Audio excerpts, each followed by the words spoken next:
Welcome back, and welcome to a feature of this program, which is one in which we call upon one of the great free-range minds of our time. That would be Rod Martin, and we're going to test his free range here in a moment. Before we do, I want to set the predicate for our first topic.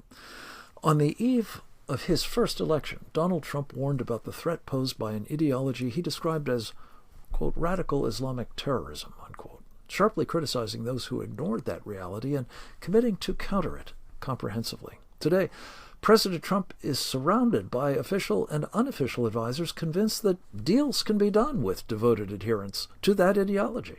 Its financial enablers in Qatar, an al-Qaeda leader now president of Syria, the surviving Hamas leadership and their Iranian sponsors are now the focus of various U.S. diplomatic and commercial engagement initiatives.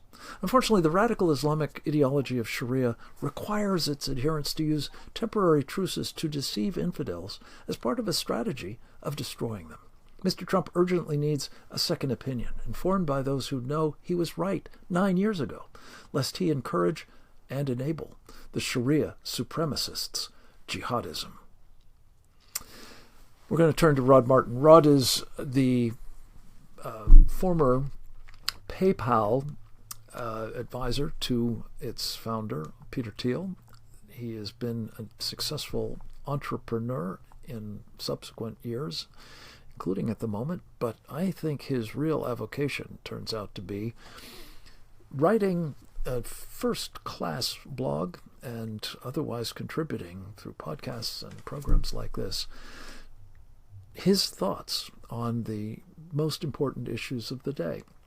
You can follow his writings at rodmartin.org, where it is featured in the Rod Martin Report. I couldn't be more proud to have him as the chairman of the board of our Institute for the American Future and as a member of our Committee on the Present Danger of China and so much more.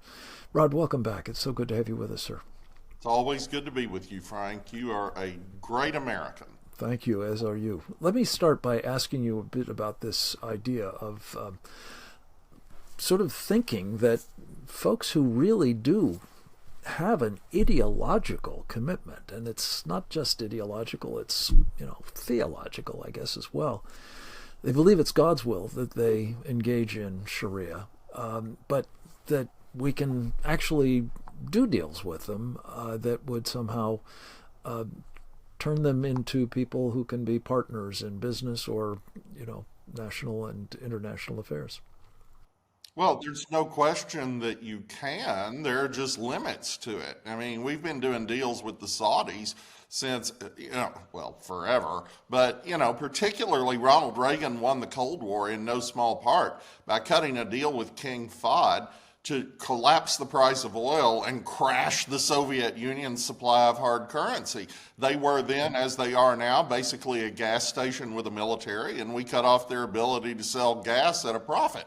So, I think that's what he's trying to do here. I think it is very Reagan-esque in that regard. I don't think he has any illusions about who Qatar is. I don't think he has any illusions about al-Shara. I think he thinks he has al-Shara, or is trying to get al-Shara boxed in. If al-Shara is under Turkey's thumb, well, we can talk about Turkey all day long, but they are a NATO ally, and we do have nukes in bases there, and so, that's something that hems him in a little bit. If we can get him in the Abraham Accords, the most likely people to murder al-Shara at that point are his former colleagues. So, if you can hem them in, you could buy some time.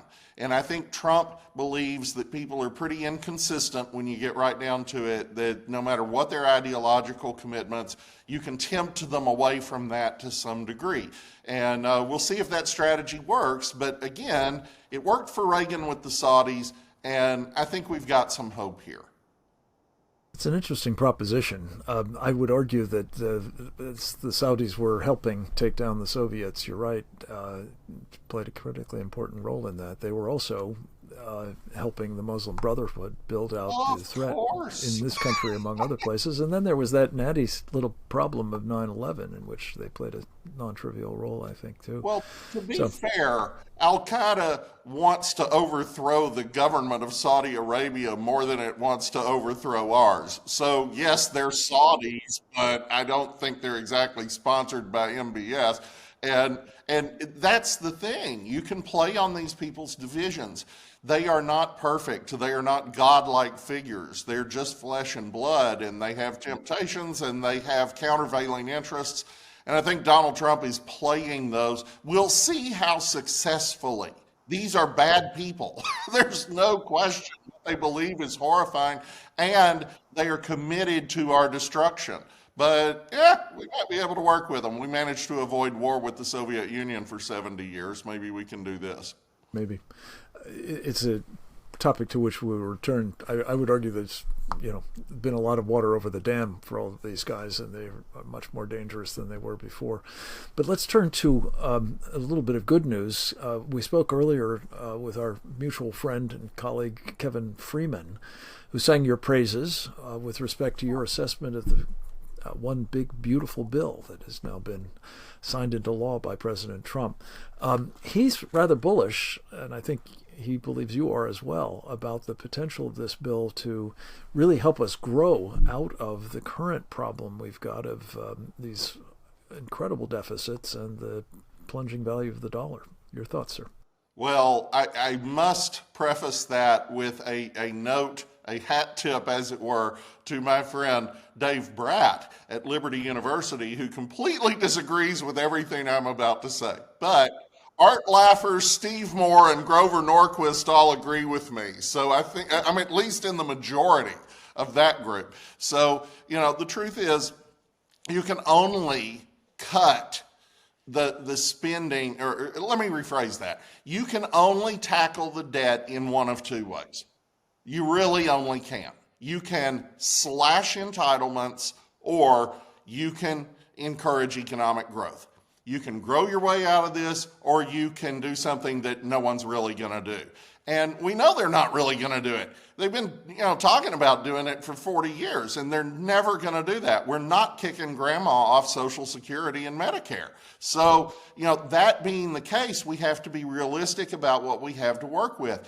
Elon was exactly right to say there's easily $1 trillion or $2 trillion to cut in waste and fraud, but a lot of it's in those entitlements. Hold the thought. We'll be right back with Rod Martin. Stay tuned.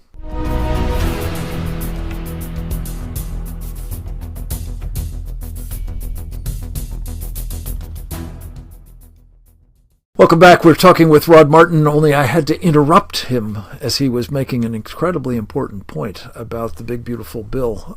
Finish that thought, if you would. Well, look, you can only tackle the debt, which you must do, by tackling entitlements or growing the economy and thus spurring more tax revenue. We look at discretionary spending. Discretionary spending and the federal deficit are an identical number. There's just no way you can cut defense and air traffic control and all these different things we healthcare absolutely depend on enough to get rid of the deficit. So you have to grow out of it. And what the big beautiful bill does is it gives us a glide path to 3% annual growth, which is not crazy.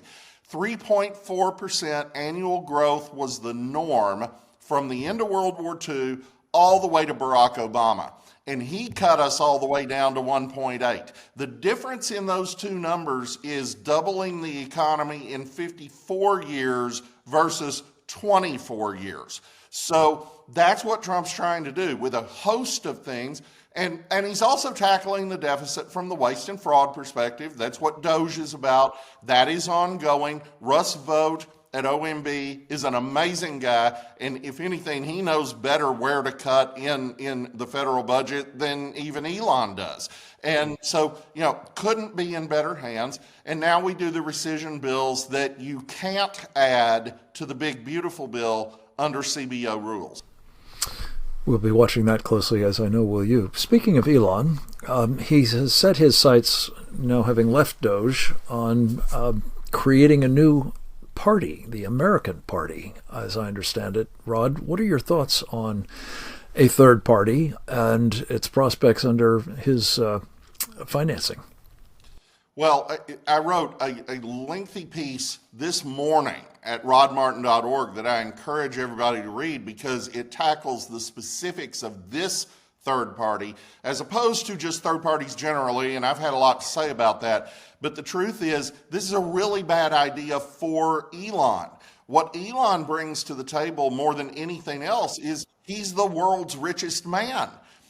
By being head of a political party, unless he rethinks that, he cuts himself off from that exact supply. As head of a super PAC, he can spend any amount he wants to elect or defeat anybody he wants. But the problem is, he can't do that with a party. There are strict campaign contribution limits for parties, and you can't coordinate. You go to prison if you coordinate your super PAC with your political party. So he's boxing himself in a way that I don't think he really understands yet. And he's got the problem that really brilliant people have. He's potentially the smartest mind of our time. And that tends to make him think that he's smart about literally everything. And this is an area he clearly has not thought through. So just to track that more closely, if he decides he's going to fund a party, but he's not going to be the leader of the party or, running for something on its ticket or otherwise, can he continue to put super PACs in place and fund people elsewhere, Rod? He absolutely could, but then he'd have to give up leadership of this thing he's created. And who's going to take the head of that? And if he's head of the super PAC, yeah, he can do literally anything except one thing. He can't give more than a certain amount of money to a party or a candidate. He can spend an unlimited amount to elect or defeat one, but if he coordinates with the candidate's campaign, everybody goes to jail. So, yeah, he's got to think this through better. Got it. Well, let's hope he's reading Rod Martin reports at rodmartin.org. One of the other things, if he is, that he's going to come across, which I really thought was important, worthy of our quick discussion, Rod, is a piece that you wrote there for the 4th of July about the Christian worldview that is baked into that founding document, the Declaration. Talk us through that, if you would. And an important point that you made, which frankly I've been confused about interminably, which is, do we have inalienable rights or unalienable rights? And is there a difference? Well, let's just start with the most basic point, which is that the Declaration and the founders generally is just incredibly Christian. And this has been muddled on purpose in the same way that, we're reducing the founding fathers to just their slave ownership. Well, only a few of them even were slave owners. And even a lot of the slave owners thought slavery was a terrible idea. They just didn't have any way out at that point. It took another 80 years. So, this reductionism is designed to buttress every political science lecturer's fetish with the French Revolution. The idea that communist revolutions are the only real revolutions and the American Revolution was just a colonial uprising, blah, blah, blah. No, it's the exact opposite. The French Revolution and its evil progeny in the 20th century just transfer power from one aristocracy to another. The American Revolution was rooted in Samuel Rutherford's Lex Rex, the law is king, not the king is the law, and in the progeny of the First Great Awakening. So when they come in and they say that your rights come from God, they mean it. That's who they are. And even Jefferson, who clearly wasn't a Christian, was marinated in Christian thought, and he was writing for a Christian audience, not just in the broad public, but in the room at the Continental Congress. So anyway, unalienable rights. These are rights that they are so inherent to your being that you cannot give them up yourself. And there is some modern controversy about whether that was just a typo, really he just meant inalienable. Honestly, it wouldn't even matter I mean, an inalienable right can't be taken from you by the state. So that's really the point. The point is the assertion that our rights come from a higher power than the state, and the state may not abridge them. And among those are life, liberty, and the pursuit of happiness. And let me just hit that last point a little. Quickly. Jefferson wasn't just flourishing. Pursuit of happiness is bigger than Lockean property. They weren't just children of the Enlightenment. Pursuit of happiness is to pursue whatever your calling is under God without impediment by the state. A critical right, unalienable or inalienable as it is. Rod Martin, thank you. Come back to us again next week if you would. I hope the rest of you do the same next time. Until then, go forth and multiply.